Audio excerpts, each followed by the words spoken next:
All right, guys, what's up? Welcome back from the MLG offices in New York City. I'm Axel Toss. I'm joined by AxLab. We just saw Scarlet take down Huck in 3-1. 3-1 in the winner bracket final. So Scarlet gets to go to IEM Singapore. Huck is waiting in the lower bracket for 4 players who are currently battling it out to try to face him. Right now, we are in one of those matches. It is game 2. I don't know who won game 1. Oh, it's game 2? Yeah. Ooh. I'm sorry. It might be my bad.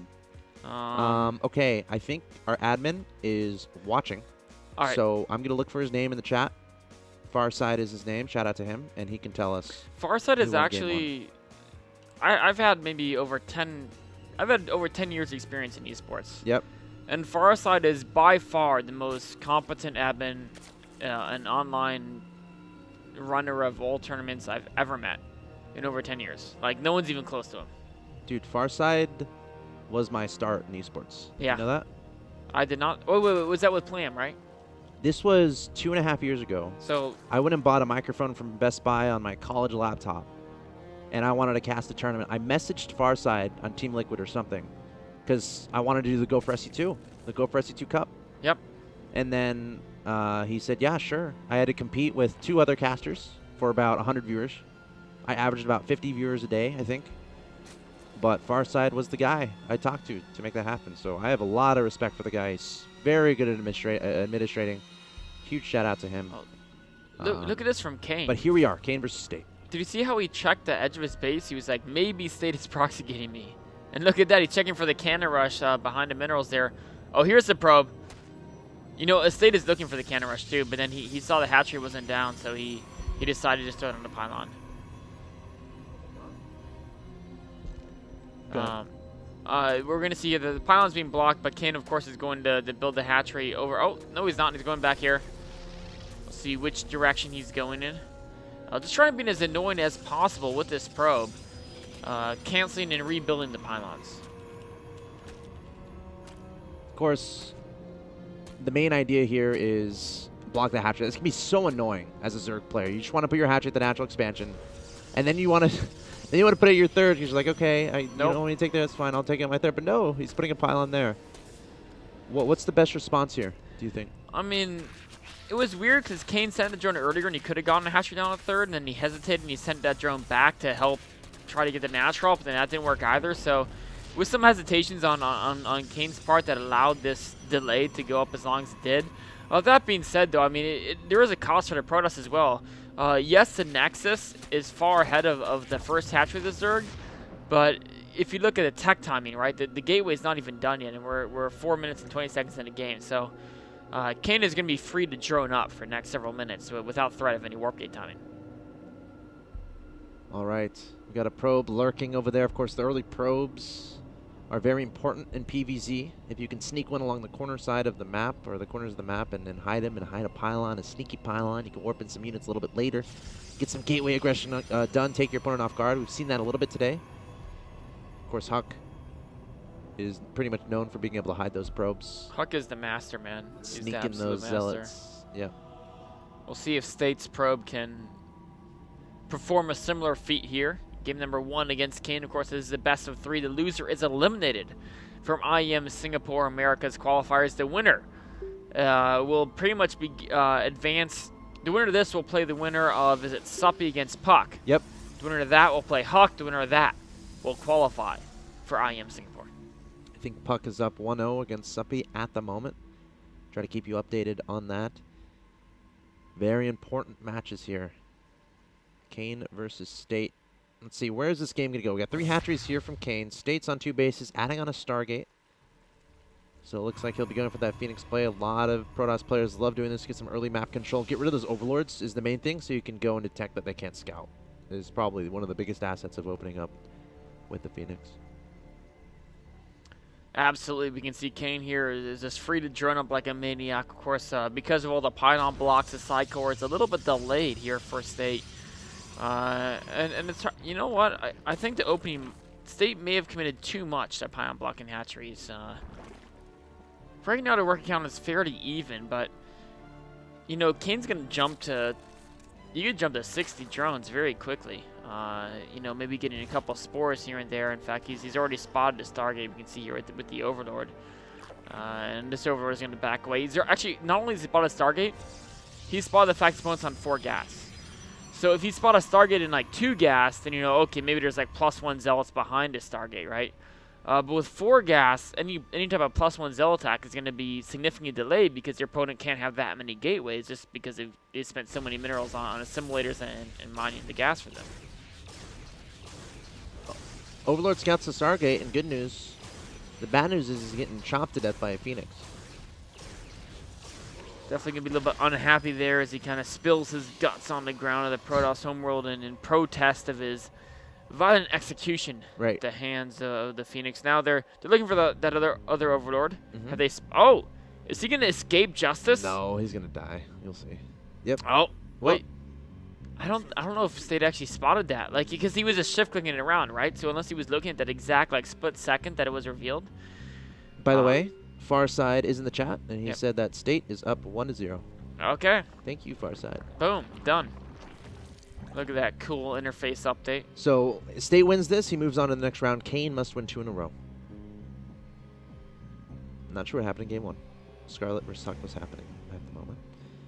3 Phoenixes, of course, looking for Overlords. So you know what's interesting is State is actually going, he's adding, 3 additional gateways, but he's also going straight to Colossi as fast as possible. Now, has he spotted the Hydra then, or is it just a reaction to the fact that he spotted a lack of roaches? Yeah, so he hasn't even really scouted his opponent, but he scouted a lack of roaches crossing the map.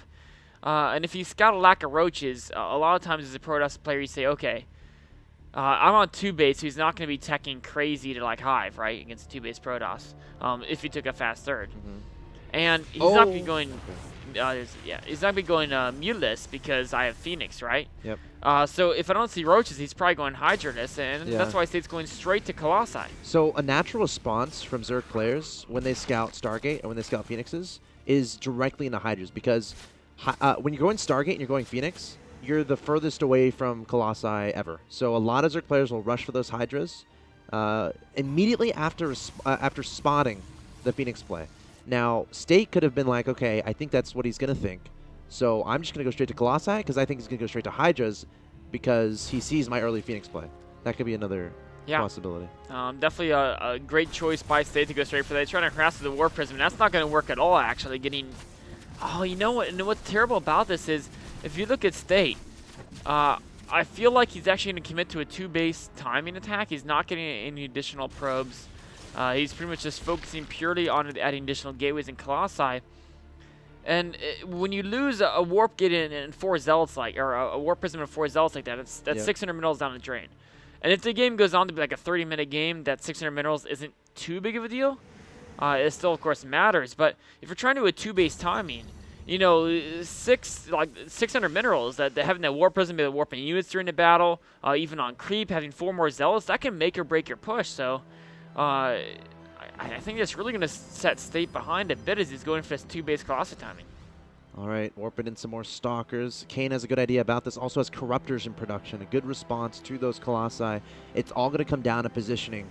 Kane's trying to track one of the slowest units, trying to track down one of the fastest units. That's not going to work for now, but Kane has to be careful not to overextend too much. He needs to focus on extending that creep. The further the creep is out there, the better it is for him. At the very least, slowing down State, and at the best case scenario, your opponent engages you on creep, and then you can get a nice surround. But these guys both have appropriate unit compositions to deal with each other. It's going to come down to positioning and control. Yeah, I feel like Kane has the better position by far. He's just had the 3rd base for so long. He's got the Corruptors ready to deal with this 2-base Colossi timing. But State has a better angle. There's no creep out here, which is kind of maybe an oversight from Kane. There's very little creep spread. And the position is great for force fields. That being said, Kane has a very good angle. He's coming in from multiple directions, but look at those force fields. Beautiful force fields on the right-hand side. Time Warp's really good, too. The Colossi trying to scurry away back from those Corruptors, but the Corruptors targeting down the Colossi, killing them in an instant. And now it's going to be the ground army versus the ground army. The Phoenix is no chance against those Corruptors. Still a lot of Hydras in play here, which means there's no Colossi to deal with them, so the Hydras are going to be very strong. These Stalkers do not have Blink. That's right. The Hydras have speed. And just like that. A decisive win from Kane, and I mean, I think that game illustrated the obsolescence of the 2-base Colossi timing. Like that build's been dead at the pro level for kind of a reason, I would say. Yeah. I mean, when was the last time you seen like a pro? It's yeah. been a while. Like Yeah. his opponent rushed for Hydra's situation. If Corruptors weren't in play, it could work out. But Yeah, yeah. If those two Colossi survive, like and you, because some Zerg players they'll just skip the Spire and go straight for Infestation Pit Hive to get Vipers out, and that's Although- the timing that kind of hits before Vipers. are in yeah, play. I mean that would have worked if you did that. But honestly, I feel even if you didn't have Corruptors, if Yeah. every single one of those Corruptors, you had like 12 Corruptors, those were all was like Hydra or Hydras. Roach. I think you would have won as well. Because The thing is, though, on Belshir Vestige, there's so many choke points that Yeah. Protoss can take Force advantage Field's of. gonna be great. And with Roaches and Hydras, it's like so important to have proper positioning. Like on a Derelict Watcher, I think absolutely.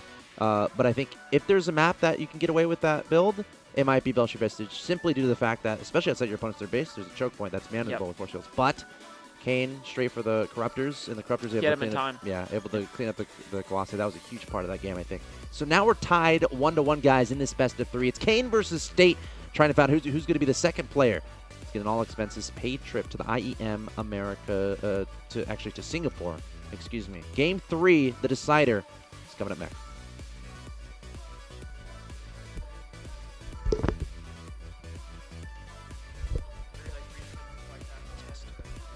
Hey guys, how's it going?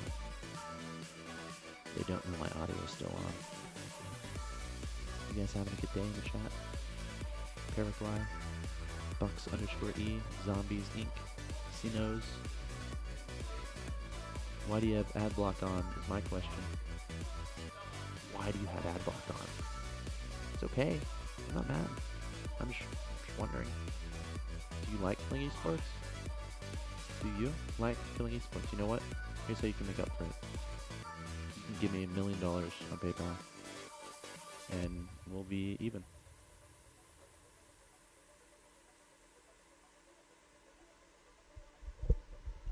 Hey, my mic is on, by the